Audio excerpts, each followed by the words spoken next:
Oh, c'est bien. Puis il tourne la tête. La prophétesse répète calmement. C'est ton mari? La femme répond à nouveau. Oui. Mais cette fois, la prophétesse insiste. Comment peux-tu appeler cet homme ton mari? Le mari, visiblement agacé, répond.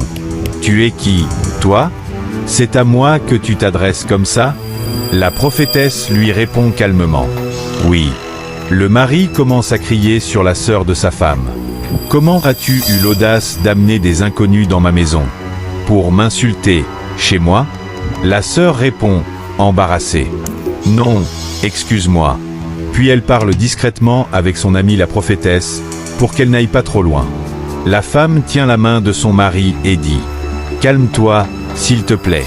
C'est grâce à cette dame que j'ai été sauvée. » Elle ajoute à l'attention de la prophétesse. « Je t'en prie, va doucement avec lui. » Puis elle continue, s'adressant à tout le monde. « C'est aussi grâce à mon mari que je suis encore en vie jusqu'à maintenant. Si vous êtes arrivé à temps, c'est aussi parce qu'il est là. Donc, je vous en prie, ne vous fâchez pas. Ne poussez pas plus loin. » La prophétesse répond. « Madame, je comprends bien.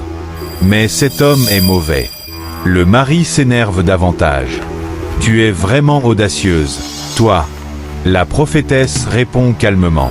« Oui, parce que je sais ce que tu fais ici. » Le mari explose. « Donc tu es venu ici pour m'embêter? Tu oses me provoquer? Tu ne me connais pas. Tu es venu chez moi encore. Sache que si je commence, personne ici ne pourra rester debout devant moi. » Il continue en s'adressant à la prophétesse. « Tu me provoques face à face? Si tu veux, prends ma femme. Tu t'en occupes, tu paies tout à sa place. Tous les frais que je faisais, tu vas les faire. Tu deviendras même son mari. » La femme, en pleurs, supplie. « S'il te plaît, calme-toi. » Mais le mari, hors de lui, refuse d'écouter. Il continue à crier sur la prophétesse, disant qu'elle a insulté et que cela l'a profondément blessé. Sa femme essaie encore de le calmer, mais il ne l'écoute pas. Même la sœur tente de le raisonner. « C'est moi qui ai tout organisé, je vais repartir avec elle. » Mais la femme réplique. « Ne dis pas ça. C'est grâce à cette dame que j'ai retrouvé la vie. » La petite sœur rétorque. « Oui, mais regarde comment ça s'est transformé en dispute. C'est pour ça que j'ai dit ça. » La femme essaie de calmer son mari pendant que la petite sœur surprend son amie la prophétesse et la prie de ne pas créer de problème entre sa sœur et son mari.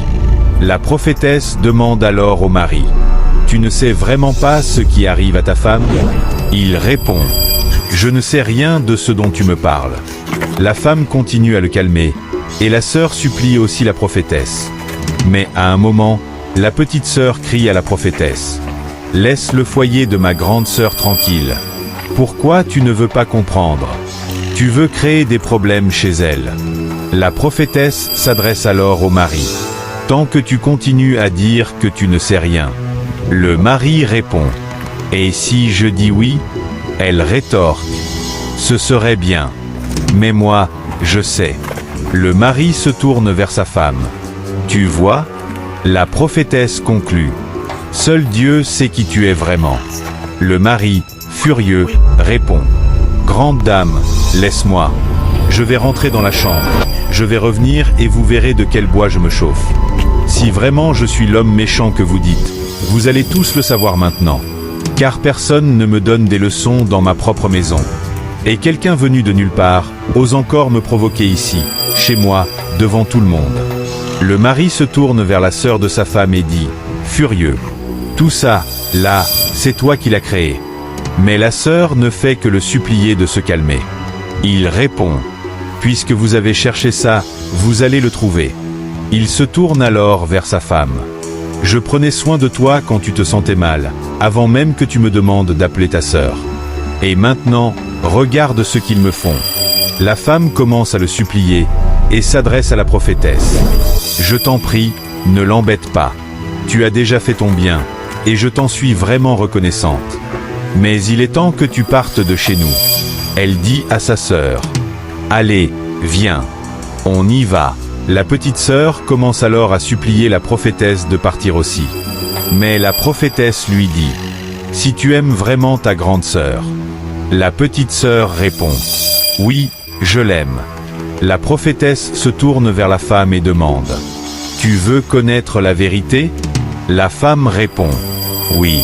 La prophétesse dit alors, Dieu ne fait rien au hasard. Dieu seul sait pourquoi je suis ici. Mais la